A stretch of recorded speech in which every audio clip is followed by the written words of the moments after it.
Could we all mute our phones that are online, please? I'd like to welcome and thank everyone who has tuned in to the YouTube live stream to watch and participate in this public hearing for the proposed fiscal year 2020 through 2021 budget and tax rates for 2020.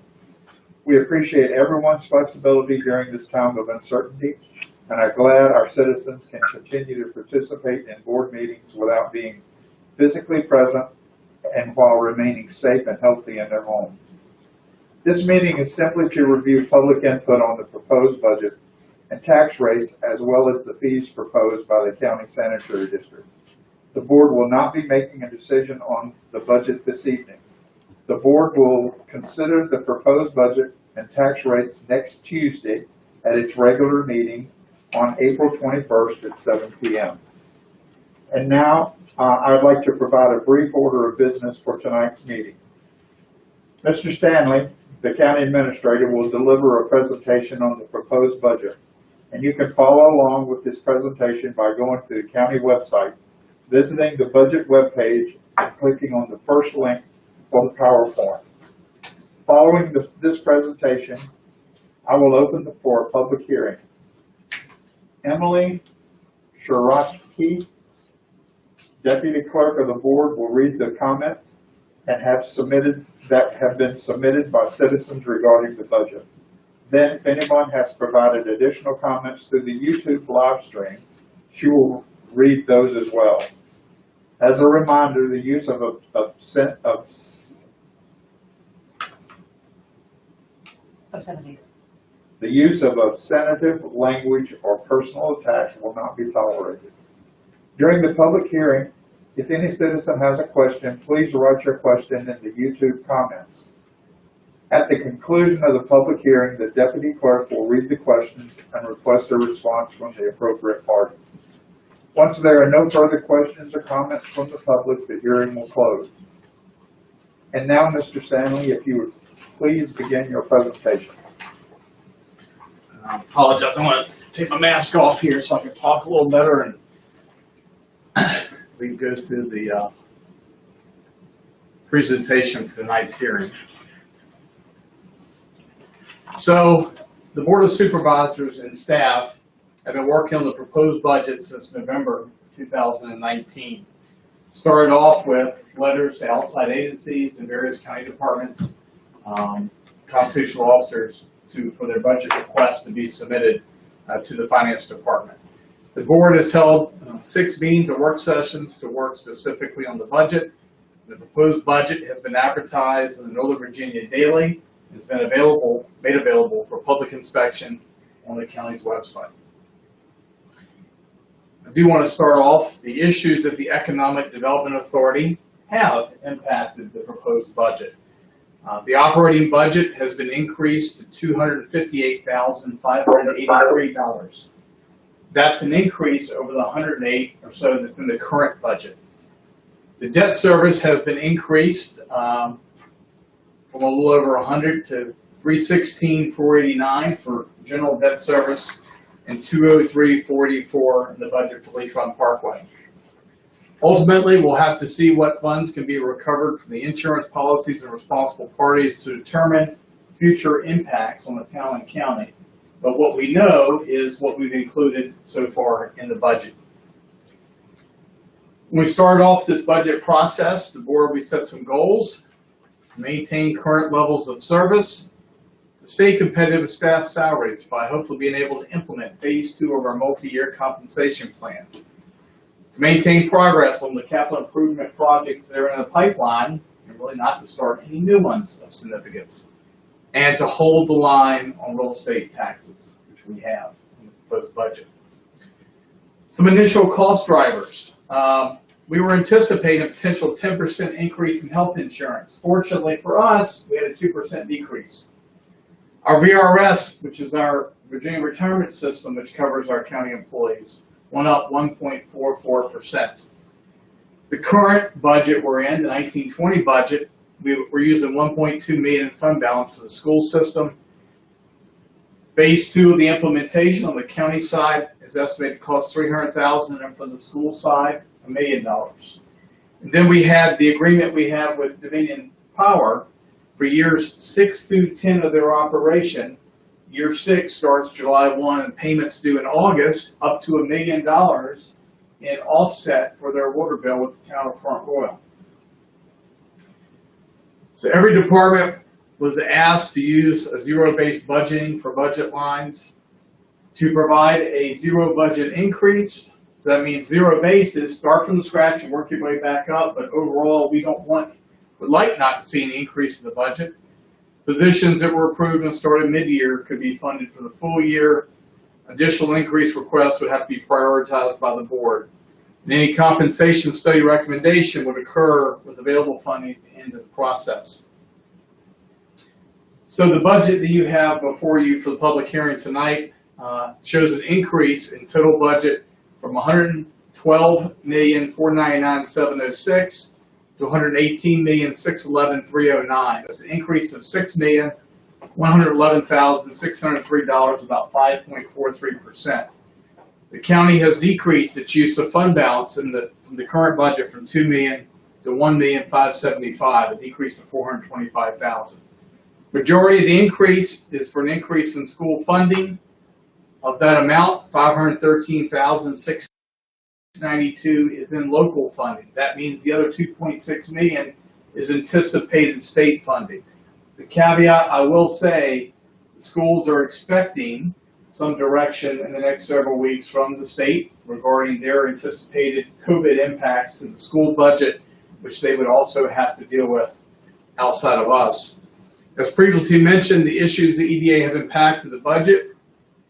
We haven't aligned $1,250,000 for EDA litigation for Sands Anderson. That's legal expenses. We're also showing $1,500,000 in revenue from recoupment from outside parties that they're hoping to be able to recover funds from. This graph shows just the total budget since the FY9 budget. As you can see, between 9, 10, 11, and 12, with the Great Recession, we had a downturn, and then the progression of the budget since that period in time. Again, these are state and local dollars, not just local. Our local revenue, we're showing an increase in total local revenue from $72,455,163 to $75,766,035. That's an increase of $3,310,872, about 4.57%. Significant portion of that increase is due to anticipated increase in collection of real estate. That's just the normal growth in the community. We had over 150 homes or so that were built last year. Increases in personal property of about $550,000. And public service corporation taxes of about $843,000. We're showing a small or slight increase of 0.78% or $44,369. That's state revenue to the locality, not school dollars. Our budget for county employees, these are not school, these are county employees. So we did a little comparison looking at other localities. Clark has a 5% increase included in their budget. Fauquier, a 0%. Frederick, a 0%. Page had a 3% COLA. Rappahannock, a 2% bonus, which would match the 2% comp board bonus the state's been talking about. Although, again, I would caution that that may be coming out of the state budget. Shenandoah, 0%. That was cut during budget deliberations. They originally had a 1.5 to match what Warren had, and then Warren's 1.5% cost of living increase. Proposed budget also includes $300,000 for phase 2 of the multi-year implementation plan for recommendations of the compensation classification study. This plan allows the county to continue to address the most substantially below market compensated positions. Total implementation cost was estimated last year at $1,094,855. That amount is lower because we've lost employees over the last year that would have been in those categories. And of course, phase 1, we started with a $300,000 investment last year. Items cut from the budget, so the county administrator and finance staff met with each department, constitutional officer, each department head and constitutional officer after budget submittal to review their respective budgets Department heads and constitutional officers were asked to flatline the budgets with the exceptions made for positions, again, partly funded. The goal in the meeting with staff was to make sure that needs were included in the budget and not simply desires. A total of $846,530 was cut or funded from fund balance from the proposed budget during final deliberations and the presentation to the board. Some of the items that were cut included closing of the Front Row Golf Club effective July 1, 2020, a net savings of $205,535. Elimination of overtime increase for Warren County Sheriff's Office, $82,102. Reduction in solid waste disposal increase of $50,000. A reduction in the EDA operating budget of $147,445. Please note we do have an increase in the EDA budget, but we did cut it significantly in concert with the growth of their treasurer and their executive director. Reduction in our building improvement fund of $50,000. Reduction in our reserve for contingencies from $300,000 to $281,000, which was a savings of $18,403, and using $375,000 in fund balance for some of our capital projects. Other significant funding changes, we have flat funding for the Humane Society for the new contract the board just approved at our last meeting. Additionally, we've got $11,329 in additional funds for Samuel's Public Library. That was pursuant to our contract with the library. School budget, the proposed budget includes an increase of $513,692 in annual operating cost. They are proposing to fund phases 2 and 3 of the comp study recommendations. Partly, they're able to propose to do that because of the additional anticipated $2.6 million in state dollars. They're also looking to fully implement competitive revisions to teacher, instructional assistant, and nurse scales. A 1% COLA step for all employees except those at the top of the scale will receive a 3% increase. Also includes the full cost of the VRS rate increase, the total of $2.85 million. Half of the shared cost of a patient care tech teacher at $33,583. 2 English second language teachers at a cost of $136,459. A behavioral support specialist program, 1 12-month clinician, 4 12-month support coaches at a cost of $231,833. 2 special ed instructional coaches, cost of $132,056. 2 IRT specialists, instructional resource team specialists at a cost of $170,938. A CTE, EMT, and trades tuition increased enrollment cost of $4,760. 5 buses that they would lease purchase over a 5-year lease term at $120,000, and an estimated cost of $150,000 for new textbooks. This chart shows the local school budget changes over the past 10 years. If you look, the next to the last row in the bottom, the 10-year average increase was $872,069, or about 3.93%. That number is inflated. If you look at FY18, the $3,065,402 increase, that was partly when we opened the new Warren County Middle School. So we had additional costs associated with adding another school to the system. Our increase for next year, again, the $513,692 would represent an increase of about 1.94%. This chart shows the school's local appropriation from 2005 to 2021, basically a little over $15 million to currently a little over $35 million. This chart shows the local appropriation, but the blue is simply operating, the red is debt and operating. So the top line where it's just the red, that's the debt service piece. Because there is we have almost $10 million a year in debt service that the school receives. If you notice, particularly right here, it started picking up around 2007. That's when the 2 new high schools were built. 2009-10, this is when the renovation of the former Warren County High School, what is now Skyline Middle, and then here recently in 2014-15, in that time frame, was the Warren County Middle School debt service coming online.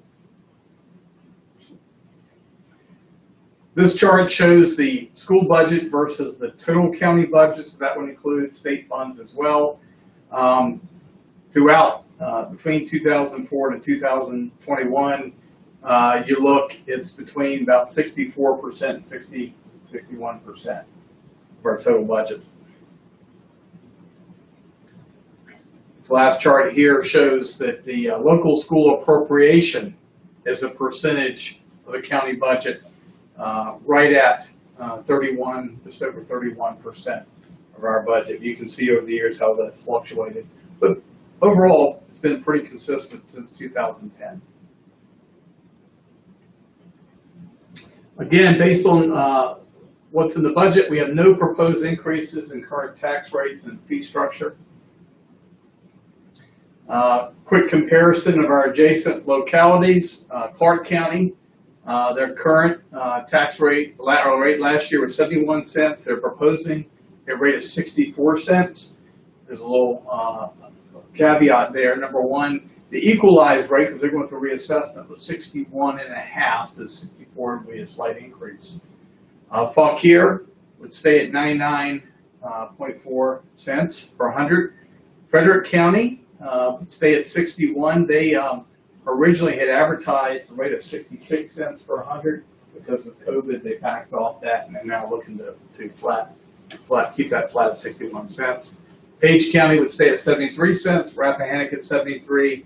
Shenandoah had advertised a rate of 66, the current rate 64, and Warren County is at 65.5 cents. So we're still, based on what I see as the proposed rates, we're at the, looks like the third lowest rate of the 7 localities in our region.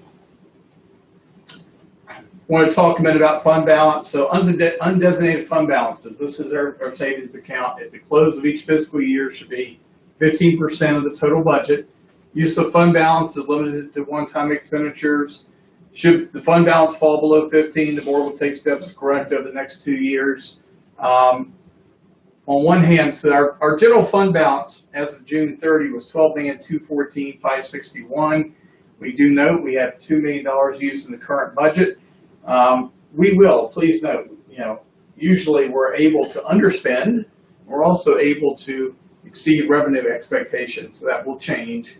The schools had about a $1.6 million surplus last year, meaning they didn't spend as much money, by $1.6 million. The deal last year was to help make up that $2 million difference.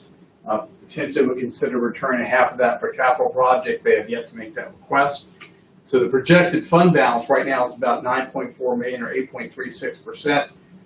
Based on our 15% of the current budget, should be about $16.8 million.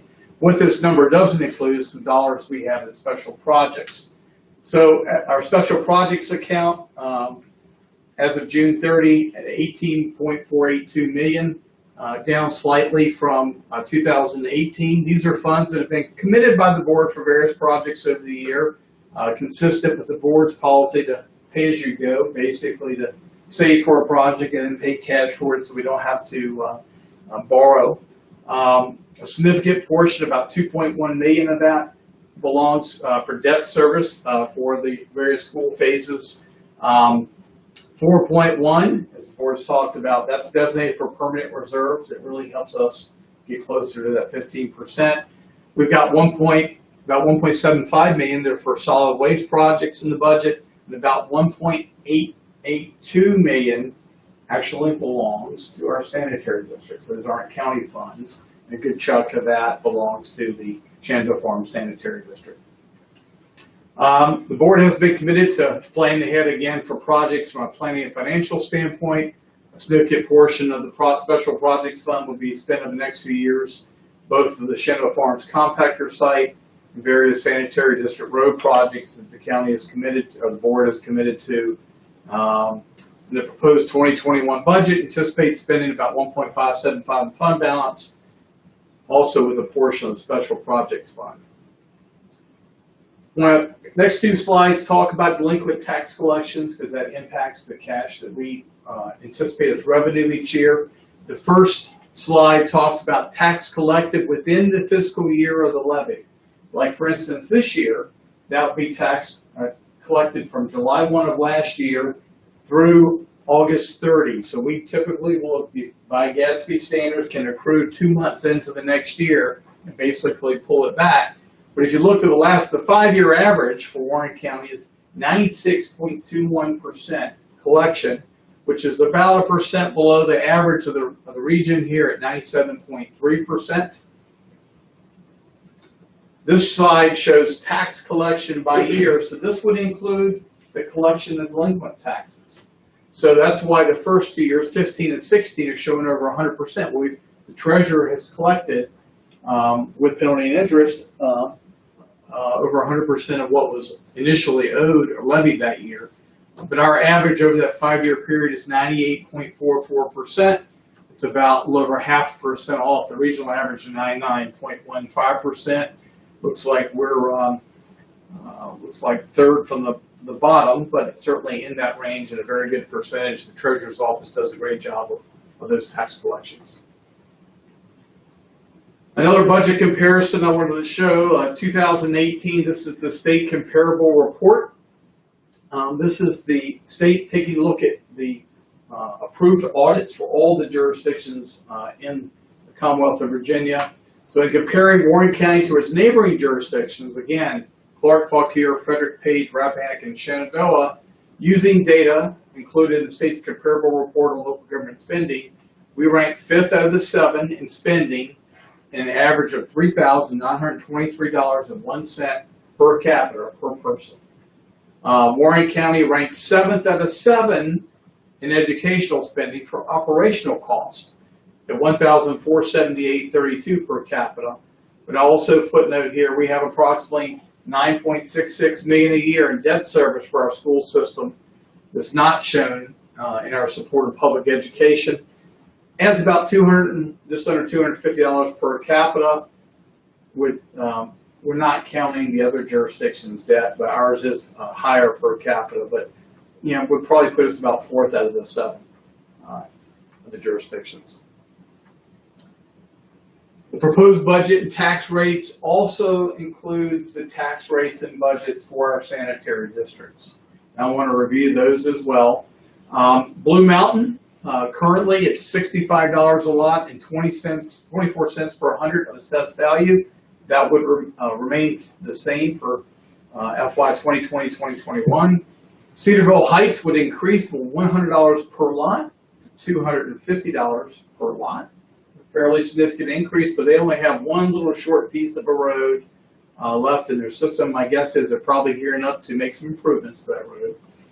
High Knob would increase from $403 per unimproved lot and $651 per improved lot to $413 per unimproved and $667 per improved lot. So that's an increase of $10 per unimproved lot and $16 per improved lot. Lakefront Royal would increase from $300 per lot and 5 cents per 100 of an approved value to $345 per lot and 5 cents per 100 of an approved value. But I would note they're getting rid of their $50 per lot HOA fee. And so actually it's a reduction, and then they can potentially be able to deduct that on their taxes. Linden Heights would increase from $350 per lot to $375 per lot. I believe they're trying to save up for they've got a road project that's coming up. Osprey Lane, currently at $100 per unimproved lot and $1,000 per improved lot, would remain the same for FY 2021. The Riverside Sanitary District would remain the same at $60 per lot and 12 cents per 100 of an approved value. The Shangri-La Sanitary District would remain the same at $385 per lot. Shenandoah Farms would increase from $265 per unimproved lot and $305 per improved lot to a total, individually $350 per unimproved and $350 per improved. So that will be an increase of $85 per unimproved lot and $45 per improved lot. Shenandoah Shores would remain the same at $120 per lot and 20 cents per hundred of assessed value. Skyland Estates would remain the same at 35 cents per hundred of assessed value. South River would remain the same at 300 per lot and 5 cents per hundred of assessed value. And Wildcat Drive would remain the same at $150 per unimproved lot and $400 per improved lot. As we've been talking the last month, we anticipate, we're concerned about potential implications of the current COVID pandemic. As we talked about at our last budget meeting, I think there's some options for us to remain flexible. And there's some options that we can talk as we get into next week's meeting for consideration of the budget. One option is to delay implementation of phase 2 of the pay and classification study. Again, there's $300,000 in the budget for that. Last year, we're not able to implement that until October 1. So just an FYI on that. We could delay implementation of a 1.5% COLA for all county employees. That has a total annual value of $228,000. We can delay major capital projects until revenue estimates are verified. We don't have a whole lot of major, like something like the Chandler Farms compactor site's one of the examples. That's probably $1 million project at the end of the day. Some other options moving forward: freezing, keeping open non-essential positions, not filling those. Freezing the purchase of new vehicles or equipment. We can do that starting July 1. These are items, again, that would provide us with flexibility in the new budget. I would suggest we could leave those funds where they're at, just not authorize the expenditures. And certainly on the the big public projects and the vehicles and stuff, those typically the board have to approve those purchases anyway. So that's the end of my presentation. With that, I'd be happy to answer any questions. I know we're going to be moving forward to hearing the public comments, but at any time I'm willing to answer what I can.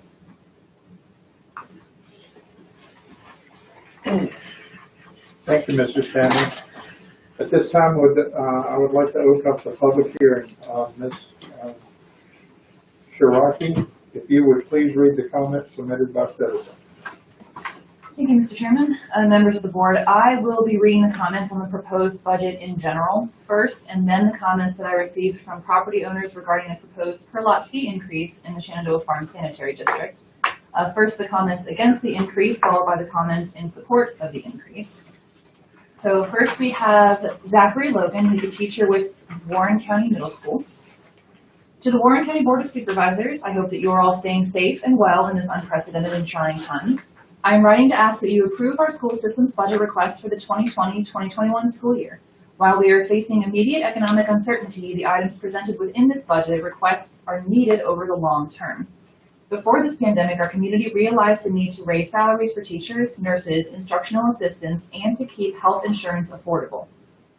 When schools return to regular operations, this virus will not have diminished the additional need for reliable buses, current textbooks, and other resources to meet the needs of all students.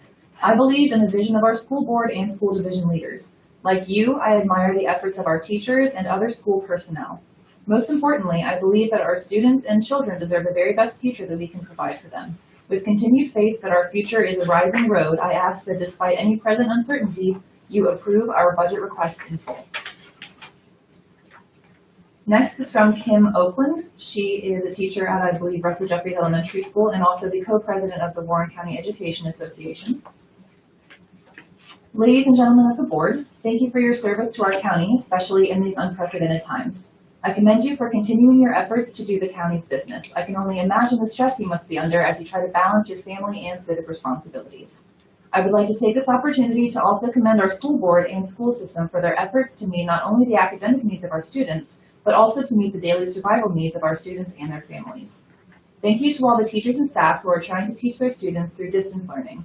Thank you also to the parents who are trying to facilitate that learning. As you consider next year's budget, I urge you to fully fund the school system's budget. This budget is not a wish list. If it were, we would be asking for funding to restore the cost center reductions that occurred in 2008.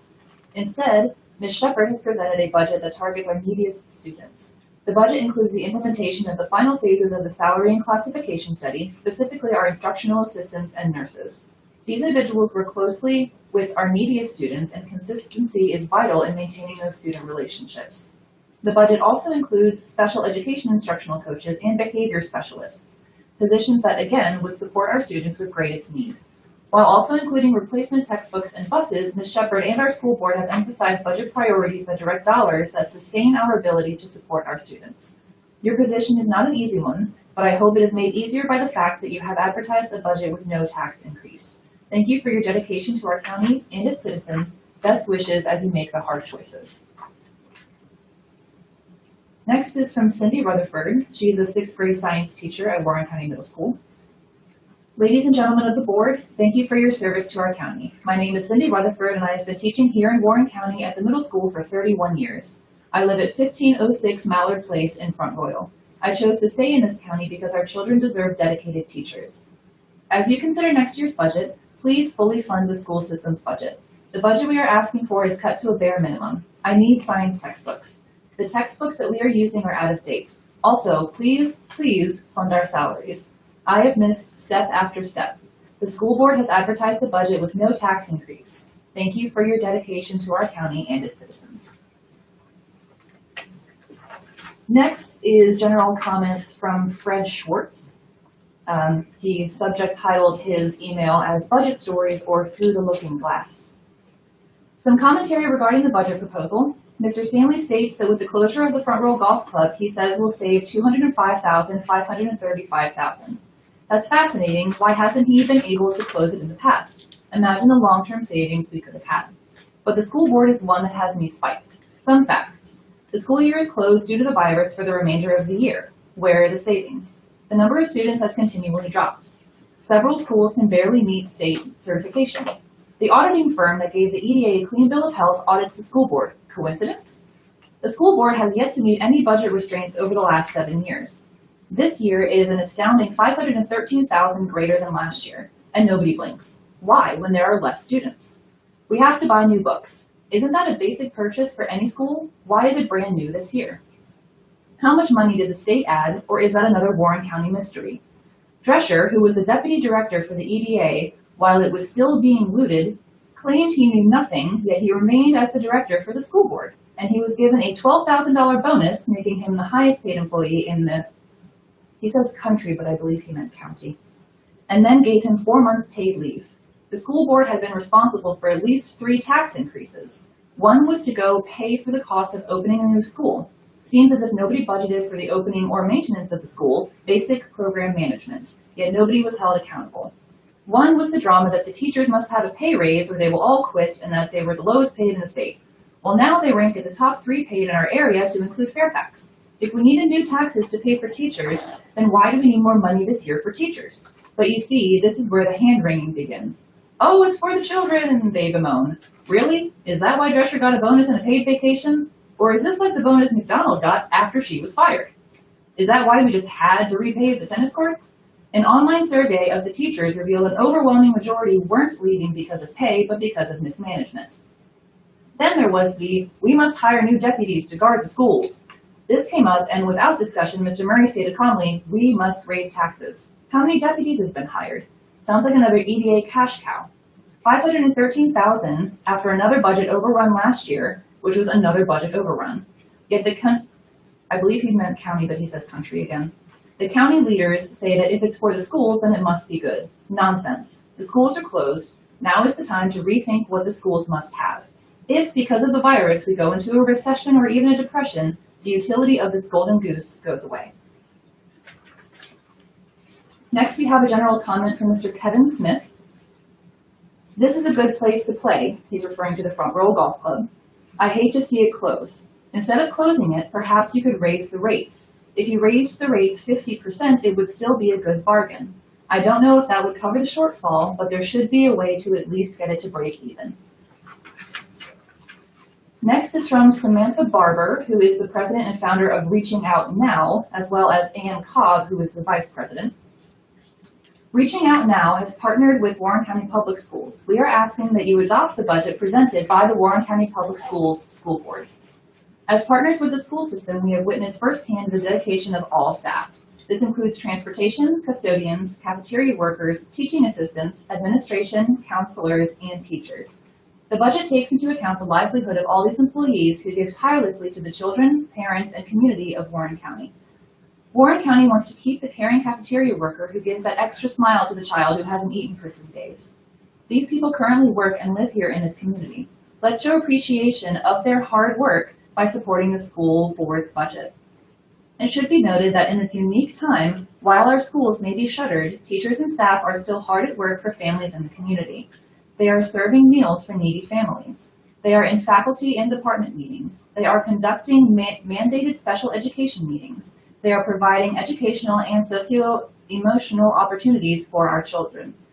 And they are attending virtual professional development too. Rest assured, education is not idle in Warren County. Reaching out now is nervous too, just like you, about the pandemic that is currently a part of our daily lives. We know that this too shall pass. Our schools will reopen. Our families, mine, yours, neighbors, co-workers, will return to work. Our church pews will fill. Our restaurants will serve us good food. Our parks will await us. Our townspeople will gather together again. We will go back to normal, and that includes our school system, the anchor of our communities. Next is a general comment regarding the real estate taxes payment schedule from Deborah Duckworth of 5616 Strasburg Road. Due to the virus, supposedly, I had half of my tenants unable to pay their April rent until they received their stimulus check due to layoffs, reduced hours, which makes me worried about May rents. This has put me in a concerned state regarding first half of real estate taxes. Can you consider a payment schedule? A third in June, a third in July, and a third in August without penalty or interest, my apologies. Then to be sure, second half is timely, 1/3 in October, 1/3 in November, and 1/3 in December. I really need this help. FYI, oh, my apologies, she meant that as not part of the comment period, but just for the board members. The next is from Robert Johnston. He is the principal at Skyline Middle School. To the Board of Supervisors, I hope this letter finds everyone well and safe in these challenging times. And I thank you for this opportunity to present my support for Warren County Public Schools budget requests for the 2020-2021 school year. Having worked for the school system for nearly 20 years as a teacher and administrator, I will say that it has been an honor to serve the county, its citizens, and to be serving as the current principal of Skyline Middle School. I'm asking you today to invest in the future of the community through its children. Our challenge as public servants, elected or otherwise chosen by the elected, is to do right by the public and ensure, in part, that our children are developed wisely and to the very best of our ability, given the resources we have been given to do so. Our kids, our children, deserve the very best we can provide them. At Skyline Middle School, I work with great teachers. They are some of the hardest working, dedicated individuals I know. This is evidenced by the food deliveries they make to students in need in their off hours, the extra time they put in after the school day is over to work with kids in clubs, such as running club, recycling club, and guitar club. This is seen in the planning and IEP writing they do at home, not simply because it needs done, but because they care about our kids. Education today is more than a person standing in front of the room giving students information. And although it is quantified by a standardized test, it is so much more. Excuse me. It is our teachers building strong relationships with kids, parents, and community members. It is giving hope to students, many of whom need hope to see tomorrow. It is teachers being able to recognize possible mental health issues and acting to get resources to help those in need so they can learn critical material. It is teachers recognizing students who have trauma and understanding how best to communicate with those individuals to instruct them. We ask our teachers to be selfless in their actions, but each year we lose experienced teachers, those that we have spent countless hours training, building because they are worth more than what we pay them, and those we wish to hire because they are worth more than what we are willing to pay them. Each is worth more than what we have the ability to pay because they take care of our best and most hopeful resource, our kids. Over the last 20 years, this county has shown that it is willing to invest in the infrastructure of education. We have new buildings, new technology, and new academic programs. Last year, the board took bold action to invest in the human capital that fills our new buildings. They helped the school system increase the salary of our teachers with 10 to 25 years of experience. The board told these teachers that they appreciated all the work and effort that they put into developing the community's children. However, those teachers with 1 to 9 years experience and those with more than 25 years need to hear this from the board this year. It is time that these teachers, those who are just starting out and those who have hung on and dedicated their careers and lives to the children of this community, see your appreciation. By providing competitive salaries, we can show all of our teachers that we, as a community, support them. We can show them that we recognize and appreciate the noble work they do and the dedication they have to our kids. By taking bold action, our kids will hear a resounding affirmation that you, the board, and we as a community support them and their learning. You will make their education a priority. You, by taking these actions, will say education in this community is important. We will invest in our kids. Our greatest strength and our greatest challenge lies in our experience. You have the opportunity to help us overcome this challenge by providing our schools with the resources necessary to invest in our community's future. Thank you for your time. Next is Jane Baker. She's the Director of Career and Technical Education and the Principal of Blue Ridge Technical School. Dear Warren County Board of Supervisors, currently there are over 20 students enrolled in the Certified Nursing Program at Blue Ridge Technical Center. With the closing of the schools, almost 2/3 have gone to work in local assisted and long-term care facilities. Our EMT students are volunteering with Warren County Fire and Rescue, and our trades students are on job sites as well. While I would rather have them in the classroom, it is an example of our youth moving forward to meet family and community needs by using skills obtained as a result of funding provided by you and your predecessors. While this year's request has several items, such as half of a full-time patient care technician instructor directly related to career and technical education, I ask that you fully support the budget requested by the Warren County School Board. We often think of our educational system contributing to our community's future, but as you can see, your investment provides immediate return as well. The next is from Melody Shepard, who is the Interim Superintendent of Warren County Public Schools. Good evening. This email is from Melody Shepard, Interim Superintendent for Warren County Public Schools. Thank you for allowing me a few minutes to discuss our school system and the proposed budget. As mentioned in the budget presentation, the school system's most immediate goal is to ensure all our schools are accredited. Before the school closure, we have made significant gains toward achieving accreditation and will continue our efforts when school reopens.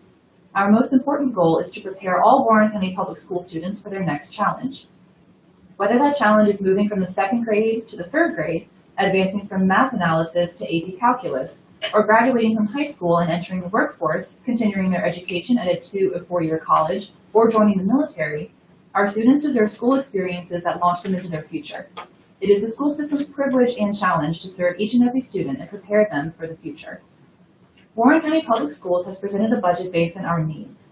Funding the proposed budget will support our commitment to closing the achievement gaps and ensuring our students are prepared for their next challenge. The proposed budget supports our commitment to continuous improvement. In order to prepare our students for their future, we need to invest in funding the critical needs to better serve our students and community. This means retaining our best teachers and staff who are committed to our students and our mission. Last year, the Phase 1 teacher pay increase had the intended impact and teacher turnover decreased. If the budget is funded as requested, our teacher salaries will be competitive with our surrounding areas. Competitive teacher salaries are vital as we work to attract and retain the best teachers to educate and support our students on their path to success. Our budget request includes expanding our career and technical education program to enhance our medical and trades offerings. The addition of 2 English learner teachers is based on the increased number of English learner students. The inclusion of 4 instructional positions are necessary to help close performance gaps to ensure our curriculum and delivery of instruction supports the needs of all our students. The request for the Behavior Support Program is to augment the Therapeutic Day Treatment Program, which has significantly decreased the number of counselors in our schools due to changes in Medicaid funding. This program will have a positive impact on individual students and the classroom environment. Warren County Public Schools wants our students to be ready for their future, and funding the proposed budget will help with our commitment to closing the achievement gaps and ensuring our students are prepared for their next challenge. Thank you for your continued support of the children of Warren County and the future of our community. Next are general comments from Gary Kushner, the resident of South River District.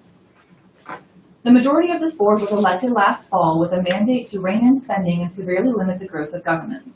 I believe this budget is a good down payment towards meeting that mandate and continues the general tax rates of 2019-2020. While I'm hopeful that I may see some level of tax rate reduction in the future, it would not be realistic to expect that this year.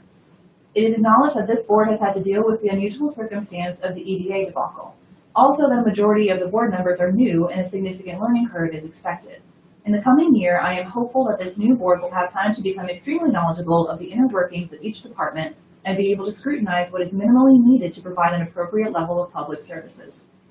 Just recently, South River Supervisor Colors questioned the vehicle take-home policy. This is exactly the level of inquiry I am hopeful will continue by all supervisors to ensure that all public funds and resources are used wisely. I am not fully aware of the degree to which this budget reflects the potential financial impacts the COVID-19 virus will have on our county, but am encouraged that we have the right group of representatives in place to meet the challenges that may be presented. Finally, I want to express my appreciation to this board for their dedication to duty. Your effort has been recognized by many, and I am personally thankful. The final general comment is from Shane Goodwin. He is the principal at E. Wilson Morrison Elementary School. Dear board members, I hope this email finds each one of you well. Thank you for the many ways you make our schools great places for children. Although challenged by the COVID-19 virus, I can assure you that we as educators are reaching out to families in new ways, strengthening relationships, and providing for the physical, emotional, and intellectual needs of our students and their families. We could not do that without your support. I am writing to you today to ask that you please support our school budget requests as presented by our school board and Superintendent Melody Shepard. As the principal at E. Wilson Morrison Elementary School and as an educator who has served children and families for more than 25 years, I know that every dollar we spend needs to yield a positive outcome for our community. Spending money to acquire and retain top quality teaching force is a very good investment. The largest portion of our budget request reflects this idea and will help us fully implement a competitive pay revision to our teacher and nursing staff scales. Effective instruction and ensuring the health and safety of our children are imperative. Teachers and nurses are on the front lines of this work, and no position is more important than those directly impacting our kids. Fully funding this portion of our budget will put top quality people in front of our children each day to ensure they get the education and health services they deserve. Additional funding for the shared cost of a patient care tech teacher, 2 English language teachers, a behavior support specialist program, and 2 special education instructional coaches is needed to keep up with the changing needs of our community and to provide required services. Our English language population is growing, and so are our special education service requirements. Behavior support specialists are needed to work with our teachers and our families. While we have excellent people in place around the division in these areas, we need these additional supports to provide for the growing needs of our schools and community. Without this funding, we will tax the in-place structure too far and service quality will be at risk. Our children and our community deserve more. Our instructional resource team specialists are the backbone of our division expertise. We have excellent people in place, but they are stretched too thin to get our division to where it needs to be. Currently, we have 1 person in charge of foreign language, English, and history for kindergarten through 12th grade. We have another person in charge of science, technology, engineering, and math for the entire division, and a few other people managing multiple areas like gifted instruction and fine arts. As a county, we are surrounded by divisions that are doing more to meet the needs of students, and that starts by funding a group of individuals who can dedicate time and expertise to certain areas of focus. We cannot continue to divide the attention of the instructional resource team and grow opportunities for children. Funding for these positions is key to creating possibilities for us to get our students to the next level. Additional funding for CTE, EMT, and trades is due to increased interest and enrollment in the program. This funding will be directly tied to certifications and job opportunities for students. Funding for buses will help us provide safe transportation options for our kids. I ride home with students on occasion, and this is much needed. Textbooks and reduced health insurance rates finish out our requests. The textbook resources are essential to moving instruction in a new direction. Our county has a number of new teachers. The textbooks give educators a unifying base to work from to ensure appropriate instruction is taking place. Textbooks provide a guide and a pace for the instructional resource team to build on as teachers embark on new instructional opportunities that meet the Virginia standards of learning. A solid foundation matters for instruction. Textbooks provide us with that solid foundation. Reduced health insurance rates are needed by our employees. COVID-19 has many, if not all of us, concerned about the days ahead. Some among us are worried about employment, some among us are worried about paying the rent and finding a meal for our family. However, we need to all remember that there are children among us that count on us to provide something better for the days ahead. The children of our community count on us to not be afraid, but rather to do whatever it takes to provide for their future.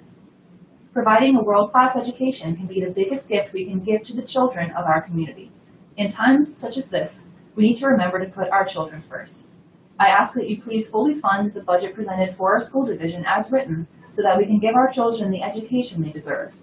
Your decision to fund these needs will ensure we can prepare our children and our community for the days ahead. Thank you again for the many ways all of you provide for the needs of our community. I am grateful for each of you.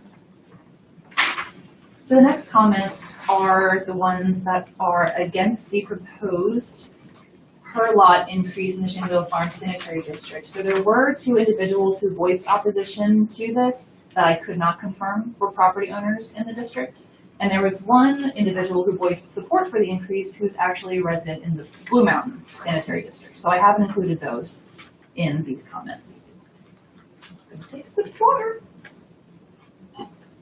Now, these are all for or against, which is it? So first I'm going to read the ones that are against the proposed increase, and then I will read the ones that are for the proposed increase. And I will also be providing a summary of the Survey Monkey that the Shenandoah Farm Sanitary District conducted as well. I think being though there's so many, I think there's probably 40 here. Yes. According to my list here, there's Yes. about 40. I would probably suggest that you selectively do them because they're either for or against. Okay. And we can you can read everybody's name that's for it, you can read everybody's name that's against it. Okay. And unless there's something out of the ordinary on any particular one, and you've read them all as I have, Okay.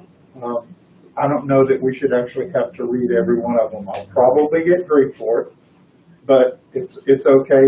They'll be available on the website for anybody that wants to read them, because you're going to put them on the website, correct? Yes. Yes, they will be included in the packet for next week's board meeting. Okay. So I will be sure to read the names that I have on each of these emails and maybe just a sentence. That's fine with me. Okay. So the first one, he signed it concerned citizen, but his email address is Colin Bradley. He lives on McDonald's Farm Road. The paving of Tulip Poplar, Old Linden, and Tomahawk was terrible and left the road conditions even worse. I do not approve of the proposed tax increase when there are leftover funds and what is done can't be done correctly. Next is Matt Devine. Since we the people are unable to be at this meeting to voice our opinion on the proposed tax increase, I would like it to be known that I am against said increase. Next is Christopher Fay, a resident at 36 River Overlook Road. I'm a homeowner in Shenandoah Farms, and I just yesterday learned about the proposed sanitary district fees on our lots. The timing is poor. I imagine that many homeowners are out of work due to the coronavirus and are not prepared to pay more when their income was so dramatically reduced. I think it is unwise now. Next is Michael Gilligan. It's definitely the wrong time to do this. Look at the minimum wage increase being stalled, food pantries opening up. The economy is only going to decline more, possibly 2 more years. While more people lose their jobs, the roads are paved all of a sudden, these homes at Shenandoah Farms get foreclosed on and dilapidated. Is this what we really want, an abandoned subdivision? Next is Steve, and I apologize if I've mispronounced his last name, Heiss. He lives at 1048 Drummer Hill Road. Vote no on raising the Shenandoah Farms road fees. Next is from, her name is Ika Capiotis. I apologize if I mispronounced that. This is the wrong time to add financial burden to families already struggling and out of work. The increase is too great and permanent, even though it is for a specific project. I hope that the Board of Supervisors will recognize that these decisions were made in a very different time than we find ourselves now. As someone in a home where both adults have lost their income unexpectedly and not due to any actions on our part, this increase is an unnecessary burden.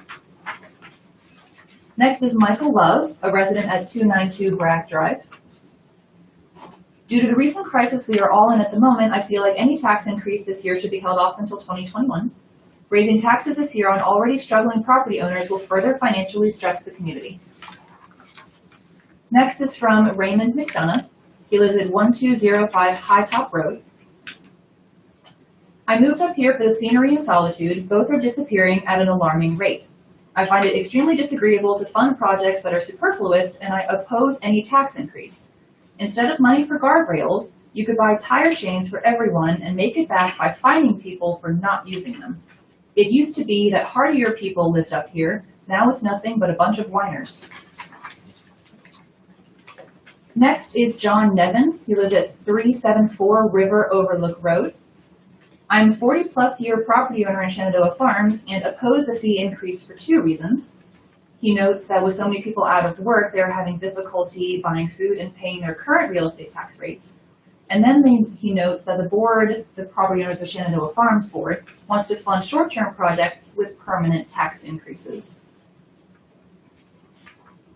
Next is Martin I'm going to mispronounce his last name and I apologize. Ciarrocchi? Martin Ciarrocchi of 31 Cliffside Road in Linden. I strongly disagree with taxes being raised in Shenandoah Farms. Next is an email from D. Schools at 467 Freeze Road. I want to express my concerns about the proposed increase before the public hearing. There are several reasons why I oppose this increase, and she lists several of them. The board did not inform the community of the proposed tax increase in a timely manner. The board voted in January and still did not notify the taxpayers that they had voted to recommend a tax increase. She speaks about the petition that the Property Owners of Shenandoah Farms Board sent around. Then she mentions that she cannot find the Property Owners of Shenandoah Farms budget anywhere. She gives suggestions on what should have been done to notify the taxpayers regarding this. And in closing, I ask that you vote no to the increase, not just because of the lack of communication, but also because of the horrible pandemic that we are going through. So many people have lost jobs, health insurance, and some are helping take care of sick loved ones. Although I am aware that some people still have their jobs and get to work from home, there are many that are financially hurting and just cannot afford this increase right now. Next is Nikki Schaefer. Seriously, you can't keep the money we already pay into county taxes for being stolen, misappropriated, or wasted on unnecessary projects, and you want more? On top of that, if this COVID virus pandemic continues into June, many people may not be able to pay what they owe at the current already ridiculous rate. Feel free to pick each other's pockets, leave your filthy hands out of ours. Sincerely, one of many Warren County residents who think we might all be better off disbanding our local government. P.S. Try not to feel too picked on. I feel the same about our state and federal governments as well. Next is from Roger Shirk, a resident at 361 Dogwood Farm Road. At this time, I do not feel that an increase on our taxes would be in the best interest of the people of Shenandoah Farms. With all the people that are out of work right now, where are they going to get the money to pay their regular taxes, let alone extra tacked onto it? Emily, there was one from Melina Shiplet that was in between those. Yes, I could not confirm her as a property owner. Okay. Next is from Greg Watts. This tax increase is totally uncalled for, as we already have an HOA to take care of the common areas. Why don't you focus on the roads up here and hire someone who has a clue on how to properly maintain the roads? I'm tired of paying for the maintenance crew to eat breakfast and hang out on my dime. Either that or figure out how to manage the money properly. We are not your piggy bank to pay for your shortfalls. So next was a series of 5 different emails that were received from 5 different email accounts, but they both belong to the property owners of 146 Lookout Point Way. That's Dale Orlowski and Nancy Lynn, but they are all against the proposed increase. But I just wanted to make a note that I received multiple emails from that. So before I transition over to the ones that are for the increase, I wanted to note that the Property Owners of Shenandoah Farms had a survey monkey that was sent out to all of the residents in Shenandoah Farms Sanitary District, and approximately 144 people responded to that. And of the 144 individuals who did respond, 99 of them, or 69%, support the Property Owners of Shenandoah Farms recommendation to equalize the sanitary district fees, and 63% of them, or 91 individuals, support the Property Owners of Shenandoah Farm Board's recommendation to raise the sanitary district fee to $350. So we have 69% for and 31% against. And then in the second question, we have 63% for and 36 against. So also included in your packets, I'm not going to read the entire thing, but it is a letter from Ralph Rinaldi. He is the chairman of the Property Owners of Shenandoah Farms Board. It is addressed to Lawrence County Board of Supervisors and references the petition that was previously mentioned by some of the individuals who made comments. There are approximately 130 signatures of residents who live in the district who are in support of this increase, and that is also included in your packets before you. Also included is the letter that was sent to all the property owners with the link to the Survey Monkey, and also further instructions on how to submit comments, and it has my email address on there, so that is also included with you. So let's see, next I'm going to move on to the emails that I received. Would you go back to Mr. Rinaldi's letter? Yes. Being though he's the chairman of that board, I think at least reading some of that would be worthy. Of course. We are requesting the Board of Supervisors approve the proposed 2020-2021 budget and increased sanitary district fee as requested by the POSF Board. This increase is necessary to continue with the VDOT Rural Addition / Revenue Sharing Program. As in the past, we have always planned for our financial obligations for this program and feel this increase is necessary to continue advancing identified future projects moving forward. As you are aware, the scheduling of projects takes many years and financial planning needs to also look forward in terms of upcoming years. In short, we need to project and plan for the financial requirements of these upcoming projects now. If we cannot meet a financial commitment for a specific project, the project would be dropped and canceled by VDOT. We would then need to reapply to VDOT again for that project, and the process starts all over again. Canceling a project because we can't meet our financial obligations can result in it being delayed by several years. The revenue generated by the proposed tax rate will be applied to upcoming projects that have been previously approved and included in the county's established Rural Addition priority list by previous boards. Previous boards have asked that the Property Owners of Shenandoah Farms Board for a capital improvement plan in relation to the road projects, which we have submitted. Our capital improvement plan is generally revised every year. Our updated CIP is submitted to the board for review and approval before its implementation. We are also asked to provide a road and drainage study at our cost, which assists in the development of the road projects. This planning, both physical and financial, have improved the infrastructure of the community and in turn made the farms a great and better place to live and enjoy. Thank you. So the first comment is Lisa Blancett. I myself own 3 homes and 1 vacant unimproved lot. The increase will make a big difference to me financially. However, it will be for the good of all of us to have our roads improved. Many of the people resisting the increase are the people that have already had their main roadways paved, and now they do not want to share the wealth and assist the rest of us with the same benefits.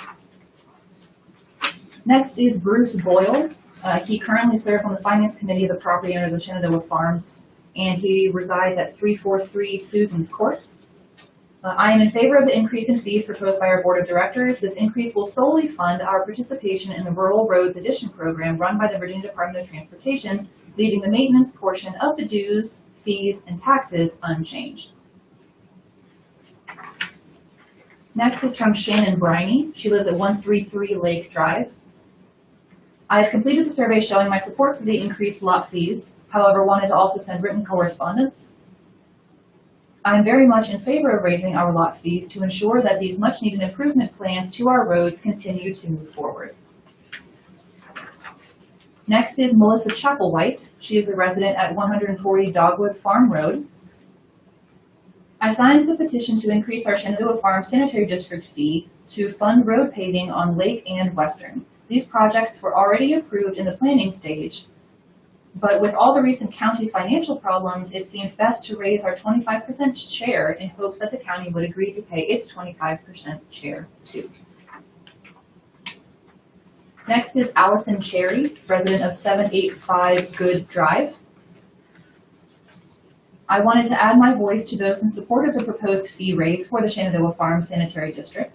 While I am typically not in favor of increased fees and taxes, I understand that in this case, a vote for no increase would be a significant step backwards for our community. We cannot afford to allow our community to fall behind others in the county or fall back to the level of disrepair of decades past. Next, we have a memo from myself to the Board of Supervisors, as well as an email from Ms. Susan Cox. Larry and Susan Cox reside at 557 Lake Drive, and they are both in favor of the proposed rate. Next is Michael Dorsey. He resides at 73 Martins Farm Road. He simply puts, I support the sanitary district fee increase in the proposed budget for the fiscal year. Next is Keith and Marjorie Ellison. They sent in two separate emails, but they are both in support of the proposed $350 rate in Shenandoah Farms. Next is Beverly Johnson. She's a resident at 370 Gary Lane. I'm in favor of increasing the annual sanitary district fee for the purpose of road upgrades, particularly for hard surface with road widenings and culvert repair in the Shenandoah Farms district. Next is Joe Longo. As a 25-year resident of Shenandoah Farms, I am in favor of the fee increase. I'm tired of eating dust and thousands of dollars in car repairs. Please vote yes. My sweetheart also says yes. Next is from Andrew Lowry. He lives at 401 Wendy Hill Road. We acknowledge that by signing the petition, not only will the immediate tax be increased, but there is also the possibility of raising property value in the years to come, which again cause an increase. We fully accept this outcome. Our road is trafficked infrequently as there are only about 10 families that live along the road, and the road does not get degraded near as badly as the road of greatest priority for us, which is Lake Drive. Next is two emails from Mr. Mauger, and he is in support. Please do not let a few bad apples spoil this. I have seen many posts on Facebook that are outright lies and people are trying to stir up trouble regarding this. Everyone I have met at our common properties also agree this is a good idea. Next is from Ryan Messenger. He lives at 363 Wendy Hill Road. I'm sending this email to show my support for the property owners of Shenandoah Farms' advice in equalizing and raising the sanitary district fee, both as a homeowner within the farms and as an owner of an unimproved lot. Next is Steve Muha. We vote yes for the increase. And that is all he wrote. Next is Jody Musoff. As I understand it, since the fees for undeveloped lots have been $265 per year and $305 for the developed lots, this is not an unreasonable amount. I therefore support the increase. And Chris and Mark Nelson are the individuals who live in the Blue Mountain Cemetery District, so I'm not including them. The next is from Norman and Sherry Nelson. They live at 1331 Drummer Hill Road. I support increasing the tax/fees to $350 per lot in order to continue moving forward with our rural addition and road paving program. I understand some other property owners' concerns about the difficulty of, at this time, having increases to property tax payments, but it would be foolish to throw out the baby with the bathwater. We must not discontinue the Rural Roads Improvement Program. Next is Eric Olson. He resides at 1571 Blue Mountain Road. Just wanted to record my opinion of being in support of what's being proposed. Even though we live on the paved, state-maintained road, we've always been in favor of improvements made throughout the farms. It's also been explained to us how the proposed road improvements will be a help to the school bus routes, making things safer for all. Next is from Michael Plaskovich. He lives at 176 Lookout Point Way. His initial email of April the 3rd said he had heard a rumor that a petition concerning an increase was being signed by his neighbors. He wanted to let it known that he is wholeheartedly against such an exorbitant increase. However, he sent another email on April the 9th saying, I spoke with Mr. Rinaldi at length this morning concerning the proposed tax increase.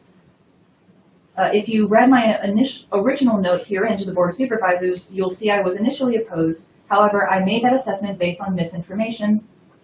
Furthermore, the entirety of the increase will be dedicated to Shenandoah Farms road improvement projects. It would surprise me if you found any of my neighbors who believe those roads do not need improvement. Next is from Logan Reed. He is a homeowner at 262 Wendy Hill Road. I'm a 29-year-old Army veteran currently working in the Washington, D.C. area. Although the commute is less than ideal, my relaxation is unmatched at home.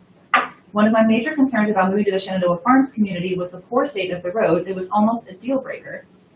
Making the investment into infrastructure will yield dividends for years to come and will begin almost immediately. Next is an email from Kathy Remmers. She sent one on April the 8th, and originally she said, I strongly oppose the tax increase for this year. Now is not the time for this very huge increase. There are people out of jobs right now and having a hard time putting food on their tables.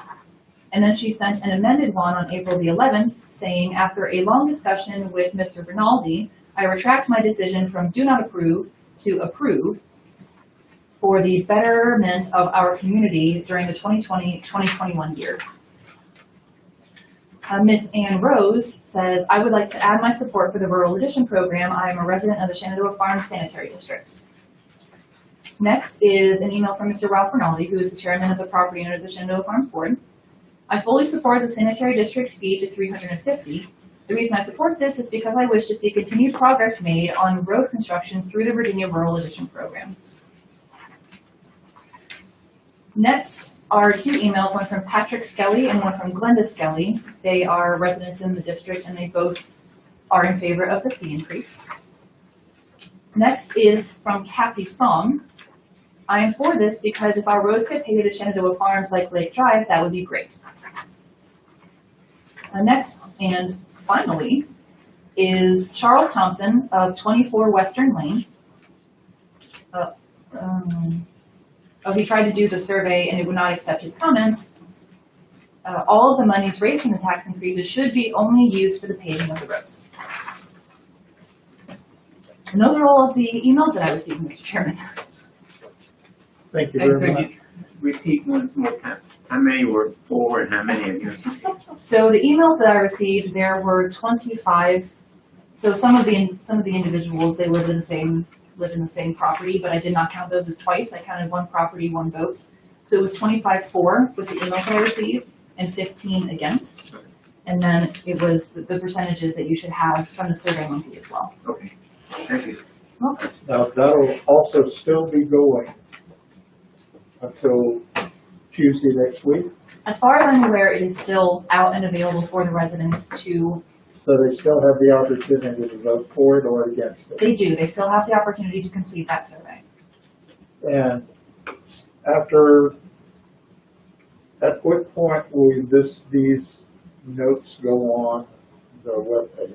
So I'm preparing next Tuesday's agenda this coming Thursday.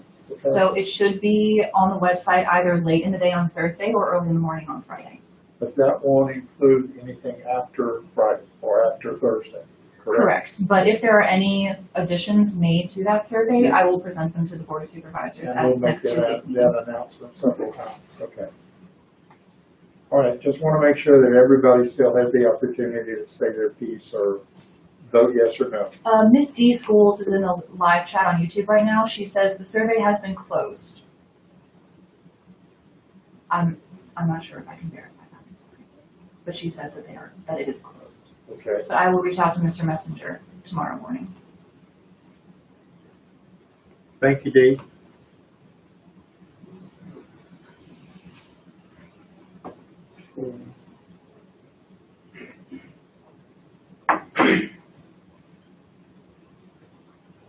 So there are about 10 or 11 comments from Miss Nancy Orlowski. She was one of the individuals who I read an email from. Thanks, I appreciate that. She says, I want it understood that the Survey Monkey is in no way representative of the opinion of the property owners. And there are no further comments or questions on the live stream. If there are no further comments from the public, this public hearing is now closed. Thank you again to everyone who turned in to watch and participate. Remember, the board will be considering this proposed budget and tax rates at the regular meeting next Tuesday, April 21st. The meeting begins at 7 p.m. and it will once again be live streamed through the Warren County, Virginia YouTube channel. Thank you very much. Perhaps just one question, if you will. Yes, sir. The homeowners association, they remain committed that this is the proper thing to do, do they not? They remain committed that this is the proper thing to do. Now, we obviously got pros and cons, and these things need to be considered too. But indications are that there's more for than against as of right now. Mr. Chairman, I just want to thank Emily for handling the IT. This is an unusual budget. Wow. This is what, 20 budgets for me, as county administrator, and the most unusual, but thank you, Emily, for all your help in trying to help facilitate. Yeah, you read well. Oh, thank you. Thanks. Ms. Orlowski says, no, I'm not done. Okay. We are not a homeowners association. The POSF is the advisory board to the sanitation district. Is that correct? POSF Inc. is a nonprofit A private organization, not an associate. Is a nonprofit organization, not an association. And those are the comments she had. Close the public hearing, Mr. Chairman. Oh, I apologize. You did. I'm sorry. Well, I appreciate the extra comment, but Well, that'll still be able to be heard. Yes. She came in late, so as long as she's. Well, and I read it into the meeting, so Right. anyone who watches this 10 years from now will be able to hear it. So, But yes, wonderful job doing that. thanks. do we have a motion to adjourn? I move that we adjourn. I second that. Any discussion? Roll call, please. Mr. Carter? Mr. Carter? Aye. Ms. Oates? Aye. Mr. Fox? Aye. Ms. Colors? Aye. Mr. Maid? Aye. We are adjourned. Thanks all. Meeting is adjourned.